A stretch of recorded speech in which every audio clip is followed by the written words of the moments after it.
Tell me the story behind what I see, I asked of the old man standing there.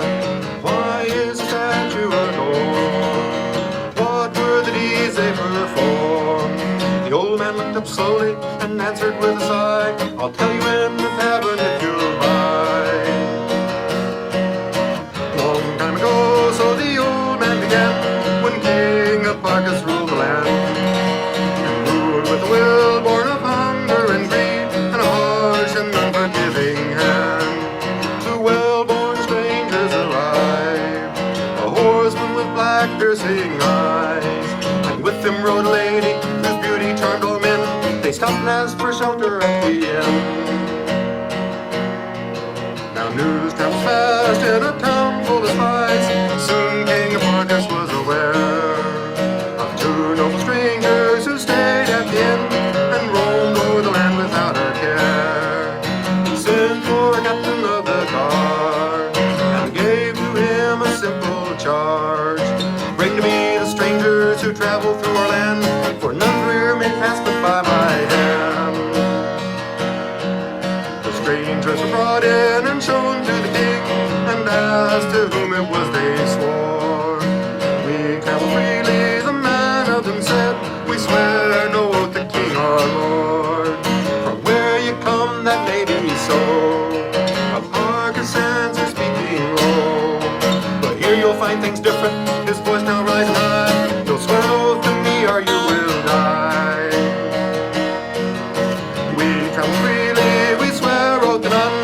The horseman's voice was heard to ring, and woe be to those who would stand in our way, for death's the answer that will bring. The face of Arcus turned red, he turned to his captain and said, hang them in the square and let no person cut them down. I'll have no defiance of his crown. The king's word was speed, and soon two bodies hung beneath the strong oak in the square. Is this much to say for the folk in the town? Nobody came to stand or stare. And as the day returned to night, a stillness cloaked the land with fright, and all the town folk cowered under covers in their bed, for something moved that filled the land with dread. Now some say they heard unclean sounds in the night, but others only heard the wind. And some say they saw strange shapes glowing with light, and things they could not comprehend. But in the early light of day, before the mist had burned away, they found Arcus hanging from the oak tree in the square. The horseman and the lady were not there. The body was cut down and brought to the kirk, buried in a common grave. There with people he'd so long oppressed, and those he'd wanted to enslave.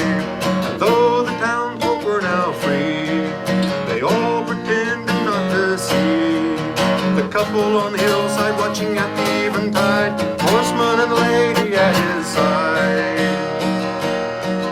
There's dim in the statue you see in the square, the old man finished up his tale. And sometimes in twilight the couple you'll see riding out across the vale, and on the night you see the pair. If you watch quietly in the square, you'll see the ghostly outline of the last new Devon king, forever deep that sturdy oak hill swing. I thanked the old man and paid up our bill, then walked back out into the sun. I gazed at the statue of man, life and steed, and wondered how it could be done. How could they do this all alone? And why were they carved in the stone of the statues I'd seen standing in 100 different squares, on 100 different planets or the years? And of every statue in each of those squares, the stories all came out the same. Of two who went in, and of two who there died, and of two who death the tyrants bring.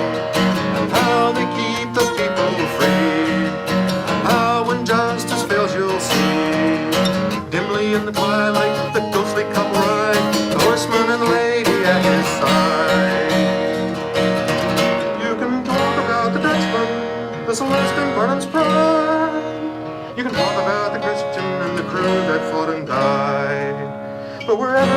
justice or oppression they will ride. The horseman